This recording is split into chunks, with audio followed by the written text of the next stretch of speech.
Bonjour, bienvenue sur la chaîne Culte du Dé, avec aujourd'hui l'unboxing de Imperial Assault, le jeu FFG Disney. Voilà, vous pouvez pousser des cris. Et StarWars.com. Alors, c'est toujours l'exploitation de la licence Star Wars. Chez FFG, ils ont le jeu de rôle, donc maintenant avec cette boîte, on va avoir un jeu d'escarmouche et un jeu de campagne. Il y a deux façons de jouer. Après, ils ont le jeu X-Wing, donc à l'échelle des vaisseaux individuels, et ensuite un autre jeu avec le Armada dans le titre, où là l'échelle d'affrontement spatial est un peu plus réduite. Alors aujourd'hui, je vais simplement vous présenter ce qu'il y a dans la boîte. Alors, je sais qu'il y a pas mal d'unboxing déjà en anglais sur le net, mais bon, je vais vous en faire un en français. Donc on a une dizaine de dés, de couleurs, des dés spéciaux. On a une petite console à roulette pour compter les tours et la menace. Donc ça va être pour la campagne, je pense. J'ai pas lu les règles, j'ai juste survolé très rapidement. Donc c'est un jeu qui s'assimile à Descent. Donc un joueur qui va jouer les forces de l'Empire contre une équipe d'aventuriers au sein d'une campagne divisée en parties qui vont être à chaque fois une mission. Et puis on a aussi, on va le voir, la possibilité de jouer en mode jeu d'escarmouche. Alors justement, je vais passer au livret, on en a 4. Voilà, bientôt on aura 10 livrets par boîte. Alors, le tout premier, avec une très belle illustration, apprendre à jouer, lisez cela en premier. Voilà, donc là c'est vraiment les bases, il fait une quinzaine de pages. C'est les bases sur contenu de la boîte, un magnifique mode d'emploi pour monter le marcheur, donc toutes les cartes, et puis après vraiment la présentation générale, on va dire, de la boîte, les grands mécanismes, se déplacer, tirer, l'explication des dés. Donc là c'est vraiment la base de la base. Ensuite on a un deuxième livret qui est un peu plus gros, celui-là il fait une trentaine de pages. Donc on a toujours une super illustration, les illustrations sont vraiment bien. Je crois que c'est une des grandes forces en fait de Fantasy Flight, c'est qu'ils ont une direction artistique à chaque fois qui est top. C'est très soigné et le style est vraiment bien. Ah oui, alors à noter que ce jeu se déroule, je pense pour l'instant, dans l'univers des 3 plus anciens films. Voilà, donc on n'a pas d'alien bizarre en image de synthèse. Là c'est vraiment Dark Vador, voilà, c'est un peu plus sombre. Moi c'est ça qui m'a fait acheter ce jeu. Voilà, donc dans celui-là il n'y a aucune illustration, et là c'est vraiment c'est toutes les règles indexées alphabétiquement. Et on va se reporter à ce bouquin-là quand on va jouer. Ils font ça aussi pour les contrées de l'horreur. C'est-à-dire qu'il y a un livre de règles très simple, et puis après il y a une espèce d'énorme FAQ sous format de livret. Pardon. Ensuite, le troisième, c'est un petit livret de règles pour le mode escarmouche. Puisqu'on peut jouer soit en escarmouche, donc on va choisir nos troupes avec des valeurs de points à chaque fois. Et puis on va se mettre sur la tronche, quoi. Et ensuite un gros livret, c'est le plus gros, lui c'est le livret de campagne, qui ne va être accessible qu'aux joueurs impérial, donc il va falloir désigner un joueur impérial qui va faire le grand méchant. Et là on voit c'est toutes les missions de la campagne en fait, la mise en place des tuiles, des troupes, les objectifs, et puis il y a souvent des petits twists en milieu de mission, un timer qui va se déclencher, de nouvelles troupes qui arrivent qui n'étaient pas prévues, etc., etc.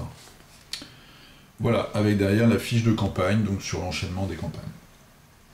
Ça, c'était les livrets. Donc maintenant, je vais vous parler vraiment du matériel. Alors le matériel, on a des cartes pour le mode campagne, des cartes de héros, comme ça, qui sont double face, là le héros, et puis derrière le héros blessé. Donc il y a un Wookiee plutôt tank. On a un vétéran, un général je crois, un commandeur, voilà, qui qui doit buffer les autres, je pense. On a un soldat. On a une contrebandière, un peu le Han Solo féminin. On a une espèce de commando ninja rebelle. Voilà, avec une tête de... Alors, je connais pas les races, moi, je suis pas un expert. Et puis on a l'aspirante Jedi. Pour eux, bien sûr, on a des figurines à chaque fois que je vais vous montrer un petit peu plus tard. Quelque chose de bien qui arrive dans les contrées de l'horreur à la 3e boîte, bah là ça arrive tout de suite, c'est des cartes de référence. Ça c'est vraiment intelligent parce que c'est ce qui manque en général dans les jeux, donc on en a 5, petit format, ça c'est toujours utile. Et puis après on a une montagne de cartes, donc je serais incapable de vous dire à quoi elles servent. On a des petites cartes, donc on en a plein. 2 énormes tas. Donc il y a les missions, les objectifs, les équipements, les récompenses, etc., les conditions, enfin il y a vraiment plein de choses. Et ensuite on a des cartes un peu plus grand format. Donc on a des cartes comme ceci qui vont servir, alors je pense qu'elles vont servir aussi dans le mode campagne, et en tout cas dans le mode escarmouche, c'est les cartes des troupes. Donc là c'est le Stormtrooper. On voit on a une valeur en points, on a un nombre de figurines par escouade, par groupe, on a des capacités spéciales, et puis en bas on a la vie, la vitesse, quel dé il faut lancer pour la défense et quel dé il faut lancer pour l'attaque. Voilà, donc les illustrations sont sympas, je vais juste vous en montrer une, qui est une carte de je ne sais pas quoi, je dois vous avouer, avec Jabba the Hutt. Voilà, et là on voit derrière... Ça, c'est mes personnages préférés, en fait. C'est vraiment... Ah, et celui-là aussi, Boba Fett, le chasseur de primes, avec Princesse Leia, et j'ai oublié son nom, qui sont les rebelles déguisés pour s'infiltrer chez Boba Fett dans le Retour du Jedi. Voilà, donc là, on a aussi un énorme paquet de cartes qui va représenter toutes les troupes, et puis sûrement aussi des phases de jeu. Ensuite, je vais vous présenter les tuiles. Donc on a une énorme montagne de tuiles, voilà, qui est ici en vrac. Elles sont assez épaisses, c'est de la bonne qualité. Les illustrations sont vraiment bien, elles sont détaillées, elles sont donc double face évidemment, elles sont vraiment détaillées je trouve. Donc ça c'est du beau matériel. Je vais vous en montrer quelques-unes. Donc ici on doit avoir une salle des commande ou c'est plutôt une chambre, ça je sais pas, il y a des espèces de lits. C'est vraiment de la bonne qualité, hein. C'est de la bonne tuile. Alors il y a un tas d'environnements différents, visiblement il y a ce qu'on pourrait assimiler à une base ou un vaisseau impérial, il y a de la jungle, il y a du désert, en tout cas ou une espèce de, comme une casse, un peu un robot. Il y a une espèce d'astroport. Enfin, il y a pas mal de choses, les couloirs rouges comme ça, on s'en souvient dans le film. Et puis derrière, c'est plutôt les conduits pour aller dans la salle des ordures. Voilà, bon, je ne vais pas tout vous montrer, il y en a un paquet. Donc on va constituer des plateaux de jeu avec toutes ces tuiles. Ensuite, on a une montagne de pions. Voilà, donc on a un tas de pions, premier joueur, les conditions, des petits éléments de décor comme ça, des terminaux à activer sûrement. Et puis alors je vais vous parler de ça juste après les figurines. On a aussi des portes. Voilà. On a 4 portes et puis alors maintenant je vais attaquer les figurines. Alors les figurines je crois qu'il y en a 42 de mémoire. Je vais vous en montrer une de chaque. Donc voilà, on a des impériaux avec un gros canon. Alors pour moi c'est la bonne surprise du jeu. Donc là je vous montre la plus moche, enfin d'après moi. Hein. C'est que les figurines sont hyper détaillées et elles sont vraiment de très bonne facture. Donc ça c'est aussi pour moi une des plus moches. Et je vais vous montrer celle-là qui est vraiment très très réussie. Voilà, c'est du plastique. Elle est très détaillé, et vraiment la qualité est, pour un jeu de plateau, moi je suis extrêmement étonné. C'est le premier jeu de plateau où je vois une qualité aussi aboutie. Si je vous mets à côté, alors je vais essayer de tenir les deux en même temps, une figurine Shadows of Brimstone et la figurine Imperial Assault. Alors pour le coup j'ai trop de lumière pour une fois. Enfin on voit le visage, il n'y a pas photo quoi. Là ils ont vraiment fait un super boulot.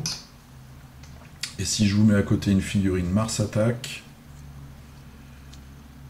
alors évidemment Mars Attack elle est verte. Alors je vous ai pris en plus un martien qui sont les figurines d'après moi les plus réussies. On voit quand même le niveau de détail. Vous voyez les textures par exemple, les écailles, le tissu, l'arme, etc., etc. Non, c'est vraiment de la... Moi je suis vraiment surpris. Je m'attendais pas à ça. Les figurines sont super. Il y a un peu de boulot, vous voyez, il y a des lignes de flash là comme ça, mais ça c'est normal. Si on pouvait changer les socles, ce qui là me paraît assez acrobatique, on pourrait faire vraiment de chouettes figurines. Alors bon, il y en a qui viennent un peu tordus, hein, on voit les sables laser, mais ça vous mettez ça dans l'eau frémissante et ça se redresse tout seul. Donc là on a notre aspirante Jedi. Voilà. On a des officiers, donc les officiers on en a 3, les mercenaires que je vous ai montré comme ça on en a 4. On a les Stormtroopers, ceux-là on en a 9. Alors ils auraient pu nous mettre quand même plusieurs positions, bon, bah. Il n'y en a qu'une, ça viendra. Tout est préassemblé. Ça c'est... Moi je trouve ça un peu dommage, c'est plus simple pour les gens qui ont peur de la colle, mais... Ce qui fait que parfois il y a des petits gaps comme ça, des petits espaces entre les éléments, qui quand on est fanatique comme moi, on va devoir mettre un peu de green stuff. Voilà, donc on a les héros, je vais vous montrer les héros, la contrebandière qu'on a vu tout à l'heure, le soldat rebelle, le commandant. Donc les figurines sont vraiment chouettes. Et le commando, je crois qu'il est furtif lui. J'ai pas tout lu encore. Et le Wookie, le gros Wookie. Je fais très mal le Wookie. Là on voit par exemple il va falloir retravailler un peu l'épaule. Enfin la jonction avec les bras. Mais vraiment de belles filles. Alors, il y a des drones. Bon alors moi ils sont arrivés cassés les miens. Parce qu'ils tiennent par les 3 petits pieds là. Donc il va falloir que je refasse les trous et je vais coller ça, c'est pas un drame. Et enfin, la grosse figurine, le marcheur de combat. Alors là, pareil, je m'attendais pas à ça, il est assez lourd. Les éléments s'encastrent, c'est pour ça que celui-là, par exemple, il est pas bien éclipsé. Il faut le limer un petit peu. De toute façon, moi, je vais tout coller, donc c'est pas très grave. Et il est vraiment chouette, quoi. Pour moi, c'est dommage que les pieds, la partie ronde ici, vraiment là, le plat du pied est collé au socle, en fait, fait partie du socle. Et on insère ici les jambes. Pour moi, c'est dommage parce que on aurait pu vraiment faire des socles personnalisés et ça vaut le coup, je pense, de passer un peu de temps sur cette fille. Elle est vraiment énorme. Voilà, je vais essayer. Voilà, je vous mets un Troopers à côté. Ouais, ça le fait quand même, non ? On est à l'échelle du film, quoi. Pratiquement. Je crois qu'ils sont quand même un peu plus grands dans mon souvenir. Mais... Donc ça, c'est vraiment super. Très très bonne surprise pour moi que la qualité des figurines de ce jeu. Ensuite, j'ai zappé tout à l'heure, on a des jetons comme ça. Je me suis dit, tiens, c'est bizarre. Un jeton Han Solo. Et dans le jeu, on a même sa carte, avec la valeur, etc. Donc là, ils sont très malins, nos amis chez FFG. C'est que la première vague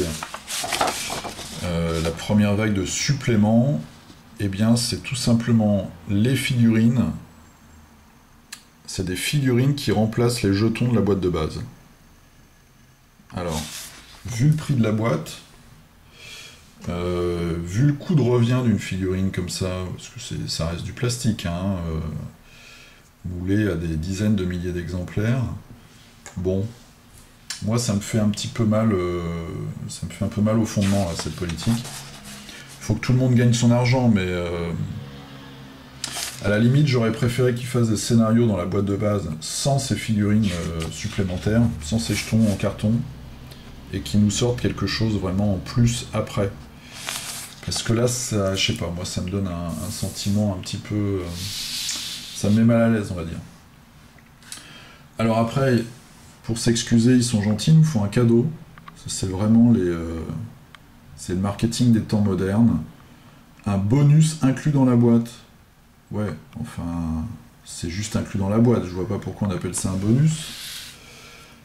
Donc on a Luke Skywalker, qui est ici, et Darth Vader. Voilà. Qui arrive, donc soi-disant au format des futures boîtes d'extension. Donc on a les figurines en plastique. On a quelques cartes de petit format et quelques cartes de grand format. Voilà. Est-ce que je vais vous montrer celle-là par exemple. Dark Obsession. Et on a deux petites feuilles comme ceci, donc celle-là c'est pour Darth Vader. Ce sont des feuilles de mission, donc je pense qu'il y a une mission de campagne vu que les icônes sont un petit peu différents, et puis une mission peut-être d'escarmouche. Et on a la même chose pour Luke Skywalker. Voilà. Bon. Le jeu est quand même assez onéreux. Moi je l'ai eu en... Alors je crois que sur les sites US il est à 100 $. Moi je l'ai acheté 85 € ou 83 €, je sais plus exactement. Il est quand même assez onéreux. On a une quarantaine de figurines qui sont vraiment bien. On a beaucoup de tuiles en carton, beaucoup de cartes. Mais bon, il y a ce petit bémol là de la première vague de figurines qui est un petit peu... je sais pas, je trouve ça un peu maladroit. Moi. C'est vraiment du marketing... mais bon. Voilà, donc c'était juste l'unboxing du matériel de la boîte Imperial Assault. Voilà. Qui va arriver en France, je crois, chez Edge au printemps. Et la première vague d'extension, justement, vient de sortir aux États-Unis. Elle arrive en France dans les magasins très très vite. Voilà. Donc moi, je vais me mettre à peindre tout ça, monter tout ça, enfin le marcheur. Et je vous ferai sûrement une démo et peut-être une explication des règles. Voilà, j'espère que ce unboxing vous a servi, vous a donné une meilleure idée du matériel, de la qualité du matériel surtout. Donc les figurines sont vraiment sympas. Les tuiles sont bien, les jetons sont bien, les cartes sont belles, les livrets sont nombreux. Voilà, je vous dis à la prochaine, salut!